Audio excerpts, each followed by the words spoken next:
Hello বন্ধুরা, কেমন আছেন সবাই? আশা করি সবাই খুব ভালো আছেন। আপনাদের ভালোবাসা আর সাপোর্টে আমি আমার এই ছোট্ট চ্যানেলটি নিয়ে নতুন পথ চলা শুরু করেছি। আপনারা যারা নিয়মিত আমার ভিডিও দেখেন, কমেন্ট করেন, লাইক দেন, তাদের সবাইকে অসংখ্য ধন্যবাদ। কিন্তু আজ আমি আপনাদের সাথে খুব গুরুত্বপূর্ণ একটা বিষয় নিয়ে কথা বলতে এসেছি। আপনারা অনেকেই হয়তো ভালোবাসা থেকে কমেন্ট করেন, যেমন ভালোবাসা রেখে গেলাম, সাপোর্ট দিলাম, এত নাম্বার লাইক দিলাম, সাপোর্ট করে গেলাম, অথবা পাশে থেকেও। আমি জানি আপনারা সবাই অনেক ভালোবাসা এসব কমেন্ট করেন, কিন্তু সমস্যা হলো ইউটিউবের নিয়ম অনুযায়ী এই ধরনের কমেন্টগুলো স্প্যাম হিসেবে ধরা হয়।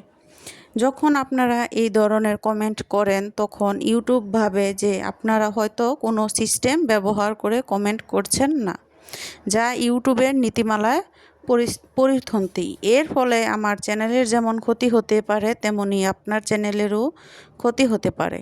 কারণ এই কমেন্টগুলো হয়তো ডিলিট হয়ে যায় অথবা অন্যরাও দেখতে পায় না, আর এর ফলে আপনাদের মূল্যবান সময় এবং প্রচেষ্টা বৃথা যায়।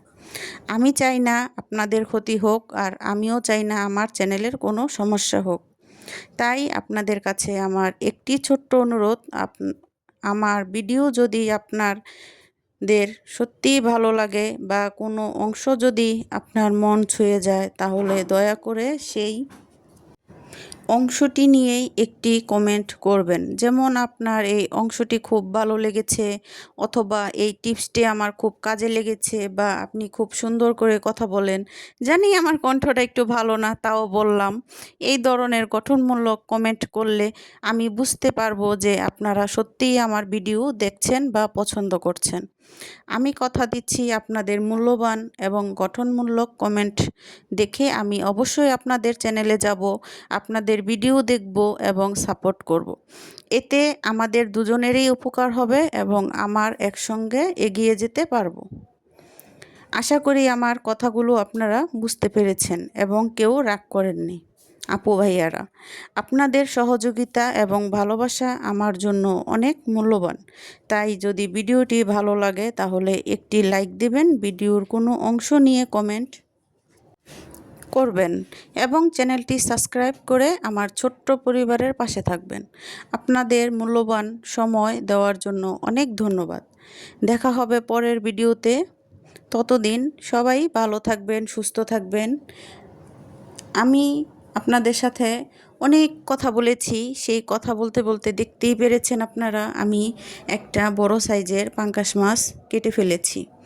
এই পাঙ্গাস মাছটি আমার ছেলে মেয়ের জন্য আনা হয়েছে। ওরাদের প্রতি একদিন পর পরেই হয়তো মাছটা আমি 1-2 পিস করে ভেজে দেই।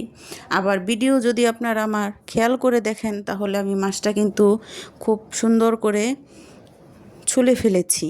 আমি কিন্তু এই অংশটি ভিডিওতে দেখিয়েছিলাম। তো মাছটা কিন্তু আমার খুব সুন্দর করে পরিষ্কার করে নিয়েছি। এখন আমি বাচ্চাদের জন্য মাছটা ভালো করে ম্যারিনেট করে রাখবো, রাত্রে বাচ্চাদের ভেজে দেব। তাই একে একে সব কিছু দিয়ে আমি মাছটা মেখে ফ্রিজে রেখে দেব। রাত্রে বাচ্চাদের খাওয়ার সময় মাছটা ভেজে দেব। গরম গরম মাছ ভাজি খেতে কার না ভালো লাগে, তাই না? তাই তো আমি সব কিছু দিয়ে মাখিয়ে দিচ্ছি। আমি মাছে একটু, যে মাছটা ফ্রাই করে খায় বাচ্চারা, এ মাছে একটু লেবু দেই, তাহলে কিন্তু খেতে ভালো লাগে। এই তো দেখেন কত সুন্দর লাগছে হাতে আমার মাছটা মাখানোর পর। অবশ্যই কিন্তু জানাবেন আজকের যে আপনাদের সাথে আমি কথাগুলো শেয়ার করেছি, আমার কথাগুলো আপনাদের কাছে কেমন লেগেছে।